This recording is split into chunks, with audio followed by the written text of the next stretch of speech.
कैसे हैं आप सभी। आपका एक बार फिर स्वागत है मेरे YouTube चैनल स्टडी टेन में। फ्रेंड्स, एक लंबे समय के बाद हम मिले हैं और आज हम लेके आए हैं आपके लिए 3D और 2D का पोर्शन। और बने रहिएगा फ्रेंड्स हमारे साथ वीडियो के एंड तक। और अगर आपको वीडियो पसंद आए तो प्लीज़ लाइक और शेयर जरूर कीजिएगा। बाकी बने रहिएगा वीडियो के एंड तक। फ्रेंड्स, हम शुरू करने वाले हैं आज 3D और 2D का पोर्शन। उससे पहले हम एक बार देखेंगे 2D का पोर्शन, उसके बाद हम देखने वाले हैं 3D का पोर्शन। सबसे पहले हम 2D के बारे में कुछ बेसिक सी बातें कर लेते हैं। 2D में हमारे पास क्या होता है, एक जो यूनिवर्स होता है, यूनिवर्स में हमारे पास एक्स एक्सिस और ये वाई एक्सिस होता है। ठीक है, ये हमारे पास क्या होता है, सेंटर पॉइंट जो केंद्र बिंदु, इससे हमारे पास ये क्या होता है, एक एक्स एक्सिस होता है और एक वाई एक्सिस होता है। अगर हम 2D की बात करें तो 2D में हमारे पास जो भी हम किसी समतल पे अगर हम कोई कार्य करते हैं तो वो हमेशा क्या होता है, 2D में होता है, 2 डायमेंशनल होता है। और बाकी हमारे पास जो यूनिवर्स, जो ब्रह्मांड में अगर हम किसी चीज को अगर हम तुलना करेंगे, वहां पे अगर हम किसी चीज का अध्ययन करना चाहेंगे तो उसमें हमारे पास क्या होता है, लंबाई, चौड़ाई और ऊंचाई, तीनों चीज होती हैं। जिससे हमारे पास हमें उसका अध्ययन करने के लिए क्या किसकी आवश्यकता पड़ती है, 3D की आवश्यकता पड़ती है। अब 3D में हमारे पास क्या होता है, 3D में हमारे पास अगर मैं एग्जांपल की बात करूं तो एग्जांपल में हमारे पास सबसे पहले होता है स्फीयर, उसके बाद हमारे पास होता है क्यूब, क्यूबॉइड। ठीक है, इसी प्रकार हमारे पास कोण। ये सभी जो चार आकृतियां हैं या फिर जो चार डायग्राम होते हैं, ये हमारे पास 3D में हम इनका अध्ययन करते हैं। और 2D में हमारे पास क्या होता है, जैसे वृत्त या सर्किल और ट्रायंगल। ठीक है, उसके बाद हमारे पास होता है चतुर्भुज, जिसे हम क्वाड्रिलेटरल भी बोलते हैं।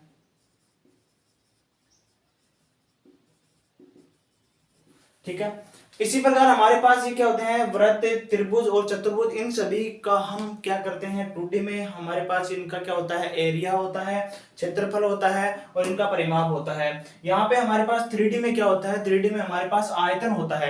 जो आकृतियां हमारी होती हैं 2D में, उनमें हमें वहां पे क्षेत्रफल और हम उसका परिमाप ज्ञात करते हैं। और 3D में हम क्या करते हैं, उन्हीं आकृतियों का क्या करते हैं, आयतन का अध्ययन करते हैं। फ्रेंड्स, हम 2D की बात नहीं करने वाले हैं क्योंकि 2D लगभग बहुत इजी सा पोर्शन है, इसलिए हम बात करने वाले हैं 3D की। और 3D फ्रेंड्स हमारे पास क्या है, 3D हमारे कॉलेज टाइम पे या फिर हमारे फर्स्ट ईयर में और जो 12वीं और 10th के बाद में हमारे पास 3D का पोर्शन अधिक होता है, इसलिए हम यहाँ पे 3D की बात करने वाले हैं।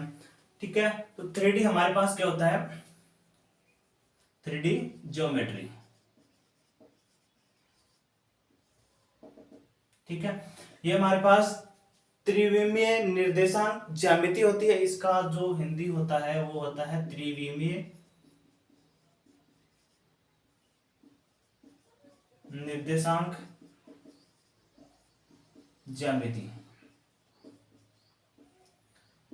ठीक है फ्रेंड्स, ये हमारे पास हम 3D की बात करने वाले हैं। 3D में हमारे पास सबसे पहले होता है डिस्टेंस फॉर्मूला। अब हम किसी भी चीज का, अगर हम किसी भी आकृति की अगर हम लंबाई, चौड़ाई और ऊंचाई की बात करें, यहाँ पे हमारे पास क्या होता है, लंबाई, विड्थ, चौड़ाई और हाइट, ऊंचाई। ठीक है, अगर हम किसी भी आकृति की लंबाई, चौड़ाई और ऊंचाई की बात करते हैं तो वहां पे हमारे पास क्या होता है, उसका आयतन आता है। ठीक है, आयतन आता है। और अगर हम बात करते हैं डिस्टेंस की, तो डिस्टेंस में हमारे पास क्या होता है, जैसे मान लो ये हमारे पास यूनिवर्स है, जो चार दिशाएं हैं, ये एक्स एक्सिस है, ये वाई एक्सिस, ये नेगेटिव एक्स एक्सिस और ये नेगेटिव वाई एक्सिस होता है। ठीक है फ्रेंड्स, अब हम बात करें कि मान लो हमारे पास जो पॉजिटिव हमारे पास कोऑर्डिनेट है, जो पहला हमारे पास फर्स्ट कोऑर्डिनेट है, पहला जो चतुर्थांश है, ये दूसरा चतुर्थांश होता है, ये तीसरा होता है और ये चौथा चतुर्थांश हमारे पास होता है। अब अगर मान लो हमारे पास कोई बिंदु दिया गया है, हमें यहाँ पे जो पहले चतुर्थांश में हमें कोई बिंदु P दिया गया है और इसके निर्देशांक हमें दिए गए हैं x1, y1 और z1। क्योंकि हम 3D की बात कर रहे हैं तो 3D में हमारे पास क्या होगा, जेड कोऑर्डिनेट भी क्या होगा इसमें इंक्लूड होगा। और उसी प्रकार अगर हमें कोई दूसरा पॉइंट Q यहाँ पे दिया जाए इसी कोऑर्डिनेट में, और अगर हम उसके निर्देशांक यहाँ पे देखें तो ये हो जाएगा x2 y2 और z2। ठीक है, ये हमारे पास P और Q दो पॉइंट हैं जो हमने आर्बिट्रेरी मान लिए हैं, जो हमने काल्पनिक क्या कर लिए हैं, मान लिए हैं, जिसके पहले के P1 के जो P के जो कोऑर्डिनेट हैं वो हैं x1 y1 और z1, और हमारे पास जो Q के कोऑर्डिनेट हैं वो हैं x2 y2 z2। अब हमारे पास सबसे पहले होता है इसमें डिस्टेंस फॉर्मूला। डिस्टेंस फॉर्मूला की हम बात करें तो डिस्टेंस फॉर्मूला हमेशा दो बिंदुओं के मध्य का जो अंतर होता है, या फिर दो बिंदुओं के जो मध्य की दूरी होती है, अगर हमें P और Q के मध्य की दूरी ज्ञात करनी हो तो वो हमारे पास क्या होगा, डिस्टेंस फॉर्मूला से हम उसका कैलकुलेशन करेंगे। अब हमारे पास डिस्टेंस फॉर्मूला क्या होता है, जैसे मान लो मैं इसको क्या मान लेता हूँ, पूरी दूरी को r मान लिया। r की जगह आप यहाँ पे कोई भी कांस्टेंट मान सकते हैं, कोई भी जैसे भी आप जो चाहो। यहाँ पे हम बात करें r के इक्वल टू हमें क्या चाहिए, टोटल डिस्टेंस चाहिए। तो उसके लिए हम क्या करेंगे, जो सेकंड पॉइंट है, जो Q का जो कोऑर्डिनेट है उसमें से हम P के कोऑर्डिनेट को घटाएंगे।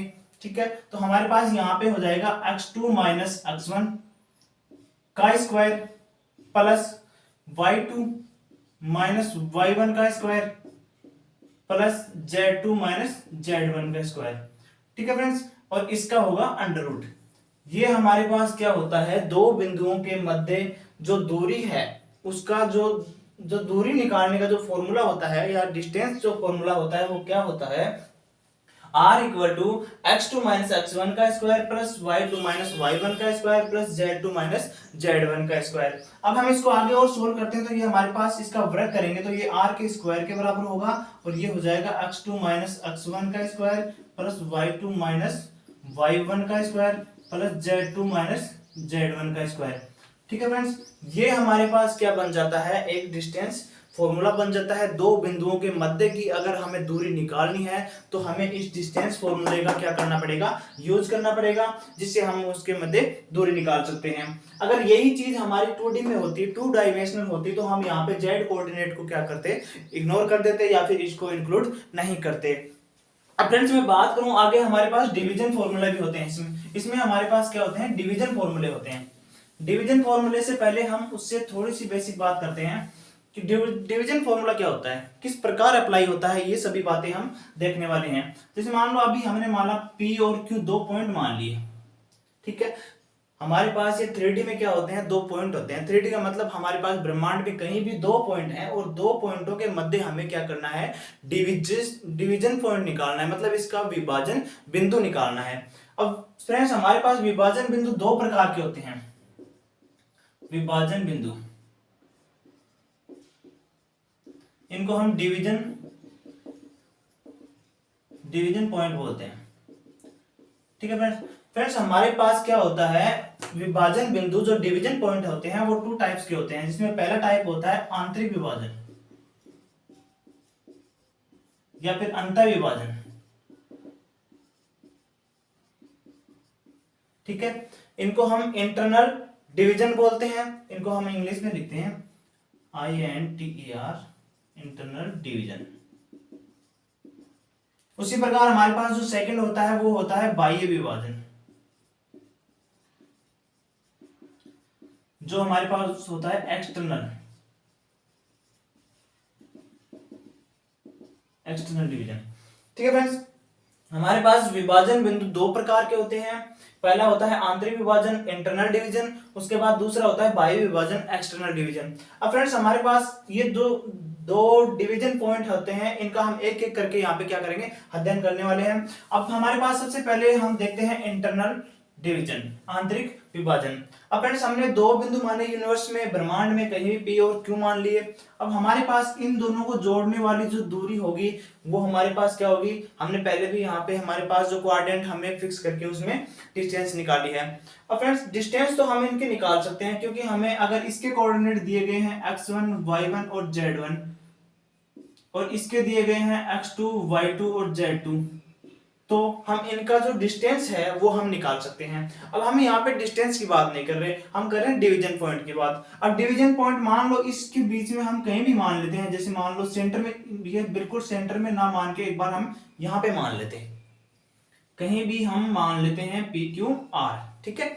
हम कहीं भी एक पॉइंट मान लेते हैं इस रेखा के बीच में, जिसका हमें क्या निकालना है, कोऑर्डिनेट निकालने हैं, जिसके हमें क्या निकालने हैं, निर्देशांक निकालने हैं। वो पॉइंट हम यहाँ पे क्या कर ले हैं, इमेजिन कर लेते हैं।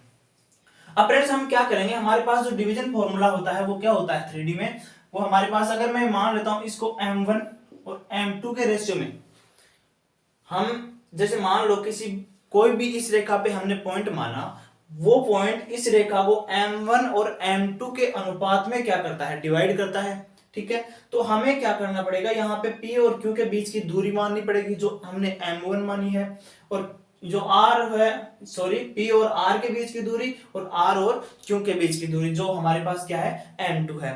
अब हम इन्हीं को आधार मान के हम क्या करने वाले हैं, यहाँ पे वो डिवीजन फॉर्मूला हम लिखने वाले हैं। तो सबसे पहले हम क्या करते हैं, हमारे पास जो पहली जो रेशियो होती है, जो m1 हमारे पास क्या है, रेशियो है, m1 का रेशियो मतलब पहली दूरी का रेशियो और दूसरे जो पॉइंट का कोऑर्डिनेट, इनको हम क्या करेंगे, इंक्लूड करेंगे। कैसे करते हैं देखिए कि m1 x2, ठीक है, m1 x2 plus m2 x1, ठीक है, और डिवाइडेशन में m1 प्लस m2। ये हमारे पास क्या हो गए, x के जो एक x डायरेक्शन है उसके कोऑर्डिनेट हो गए। अब उसी प्रकार हम क्या करेंगे दूसरी y डायरेक्शन के, तो ये हो जाएगा m1 y2, m1 y2 plus m2 y1 बटे m1 प्लस m2, ठीक है फ्रेंड्स, ये हमने देख लिया। अब इसी प्रकार z डायरेक्शन में देखते हैं, तो ये हो जाएगा m1 z2 plus m2 z1 बटे m1 प्लस m2, ठीक है फ्रेंड। ये हमारे पास जो तीन कोऑर्डिनेट बने हैं, इनका हम यहाँ पे जो इनकी जो m1 की और m2 की वैल्यू रख के हम यहाँ पे क्या निकालेंगे, जो हमारे पास हमने आर्बिट्रेरी जो r पॉइंट माना है उसके हम यहाँ से कोऑर्डिनेट कैलकुलेट कर लेंगे, ठीक है फ्रेंड्स। ये हमारे पास होता है इंटरनल डिवीजन पॉइंट। जो हमें आंतरिक विभाजन पॉइंट की बात की है वो हमारे पास क्या होता है, इंटरनल डिवीजन पॉइंट होता है। अब इसी प्रकार हम बात करने वाले हैं एक्सटर्नल डिवीजन पॉइंट की। एक्सटर्नल डिवीजन पॉइंट, इसको हम बोलते हैं बाह्य विभाजन, ठीक है फ्रेंड्स। हम बात करेंगे एक्सटर्नल डिवीजन पॉइंट की। तो एक्सटर्नल डिवीजन पॉइंट में हम क्या करेंगे, पॉइंट तो यही इंक्लूड कर लेंगे, लेकिन इसमें हमारे पास क्या होगा, ये फिक्स नहीं होगा कि जो आर पॉइंट हमने माना है वो हमारे पास इन दोनों के बीच में है, या फिर ये जो पी और क्यू है जो हमने माने हैं उनकी दूरी हमारे पास फिक्स नहीं होती है, क्योंकि हमने ब्रह्मांड में कहीं भी दो पॉइंट माने हैं तो ये कहीं भी हो सकते हैं।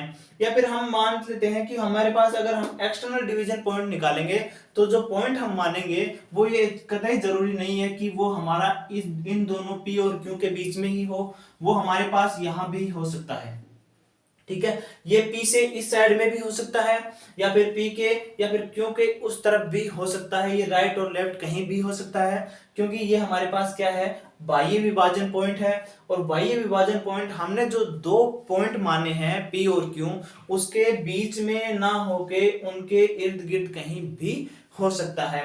अब फ्रेंड्स इसके अगर हम पॉइंट निकालेंगे, जैसे मान लो ये फिर से हम R पॉइंट मान लिया और ये P के क्या है, लेफ्ट है, पी के क्या है, लेफ्ट है, तो हम देखते हैं यहां से जो हमारे पास क्या है, ये फॉर्मूला हमने आंतरिक विभाजन का निकाला है, तो इसी फॉर्मूले से हम क्या करेंगे, दो पॉइंट हैं वैसे ही हमारे पास x1 और x2 हैं जो p और q के कोऑर्डिनेट हैं, तो हम क्या करेंगे उसी प्रकार ये हमारे पास m1 रेशियो और ये पूरा क्या हो जाएगा m2 रेशियो, तो ये हमारे पास m1 x2 माइनस, ठीक है। अगर हम यहाँ पे एक्सटर्नल डिवीजन की बात कर रहे हैं तो हमारे पास प्लस की जगह क्या आने वाला है, माइनस आएगा, और अगर हम इंटरनल डिवीजन की बात करते हैं तो हमारे पास क्या आ जाएगा, प्लस आ जाएगा, तो ये हो जाएगा m2 x1 बटे m1 माइनस m2। इसी प्रकार m1 y2 minus m2 y1 बटे m1 माइनस m2। इसी प्रकार z डायरेक्शन में हो जाएगा m1 z2 minus m2 z1 बटे m1 माइनस m2। ठीक है फ्रेंड्स, ये हमने क्या कर लिया, एक्सटर्नल डिवीजन के पॉइंट निकाल लिए। अब फ्रेंड्स ये हमने जो इंटरनल डिवीजन और एक्सटर्नल डिवीजन की बात की, तो कहीं ना कहीं हमारे पास जो सेंट्रल डिवीजन भी आएगा, क्योंकि अगर हम किसी रेखा को डिवाइड करते हैं, किसी रेखा को हम, जैसे मान लो ए और बी रेखा है, अगर हम किसी रेखा को डिवाइड करते हैं तो हमने जो इंटरनल डिवीजन का पॉइंट माना है वो हमने आर्बिट्रेरी माना है, जो हमने क्या माना है, काल्पनिक माना है, वो कहीं भी, तो वो सेंटर में भी तो हो सकता है, क्योंकि ये कोई जरूरी नहीं है कि वो इस तरफ हो या फिर इस तरफ हो, वो हमेशा केंद्र में भी हो सकता है। तो अगर हम, ये तो हमारे पास हो गई इंटरनल डिवीजन और एक्सटर्नल डिवीजन की बात। अब हम बात करने वाले हैं जो सेंटर पॉइंट है हमारा, जो केंद्र बिंदु है या फिर इसका जो मिड पॉइंट है। अगर हम मिड पॉइंट की बात करें, मिड पॉइंट, तो ये हमारे पास जो पॉइंट हमने माना है आर, वो क्या है, मिड में है। अगर हम फिर से x1, y1 और z1 माने ए के कोऑर्डिनेट, और ये हमारे पास x2, y2 और z2 है जो b के कोऑर्डिनेट हैं। अब हमें ज्ञात करना है r जो इनके क्या है, ए और p के क्या है, बिल्कुल मध्य में है। और मध्य में जो हमारे पास जो फॉर्मूला बनता है वो क्या बनता है, वो हम देखते हैं कि हमारे पास सबसे पहले जो ए का कोऑर्डिनेट x1 है और b का कोऑर्डिनेट x2 है, उनको हम क्या करेंगे, x1 प्लस x2 बटे 2। ठीक है, क्योंकि हमें क्या करना है, इनको दो भागों में डिवाइड करना है, तो हम यहाँ पे क्या करने वाले हैं, x1 प्लस x2 बटे 2। इसी प्रकार y1 प्लस y2 बटे 2, इसी प्रकार z1 प्लस z2 बटे 2। ठीक है, तो ये हमारे पास क्या आए, जो तीन x, y और z में क्या आए हैं, मिड पॉइंट के कोऑर्डिनेट आए हैं, हमारे पास क्या आए हैं, r के कोऑर्डिनेट आए हैं। तो फ्रेंड्स ये हमारी बात हो गई एक्सटर्नल डिवीजन, इंटरनल डिवीजन और हमारे पास मिड पॉइंट की, जो हम क्या करते हैं, इनका अध्ययन 3D में करते हैं। अब 3D में हमारे पास जो इंपॉर्टेंट जो चीज रह जाती है वो क्या रह जाती है, जैसे मान लेते हैं कि हमारे पास सबसे पहले हम 3D में हमने बात की कि स्फीयर, उसके बाद हमने क्यूब, क्यूबॉइड और कोण। ये जो चार हमारे पास डायग्राम्स हैं, जो चार हमारे पास आकृतियां हैं, वो हमेशा 3D में इंक्लूड होती हैं। तो हम सबसे पहले हम बात करेंगे बेसिक सी बातें आज स्फीयर के बारे में। स्फीयर का मतलब यहाँ पे होता है गोला, ये हमारे पास होता है घन, और ये होता है घनाभ, और ये हमारे पास क्या होता है, शंकु। ठीक है फ्रेंड्स, ये हमने बात की स्फीयर, क्यूब, क्यूबॉइड और हमारे पास कोण की बात की। अब सबसे पहले हम बात करने वाले हैं आज सिर्फ गोले के बारे में, गोला किस प्रकार 3D में बनता है और हम किस प्रकार इसके फॉर्मूले देखते हैं। तो सबसे पहले हम गोले का डायग्राम बनाएं, तो डायग्राम के लिए हमें क्या करना पड़ेगा, कोई फिक्स पॉइंट लेना पड़ेगा। अबे आपने सबने जो व्रत बनाया होगा, व्रत हमेशा 2D में बनता है। तो व्रत किस प्रकार बनता है कि मान लो कोई केंद्र बिंदु है, कोई एक फिक्स पॉइंट ले लिया, और उस फिक्स पॉइंट से r डिस्टेंस पर, उस फिक्स पॉइंट से r डिस्टेंस पर जो पॉइंट होगा, उस पॉइंट का जो बिंदु पथ होगा, वो ही क्या होगा, उसका वृत्त का जो हमारे पास क्या होगा, परिधि होगी।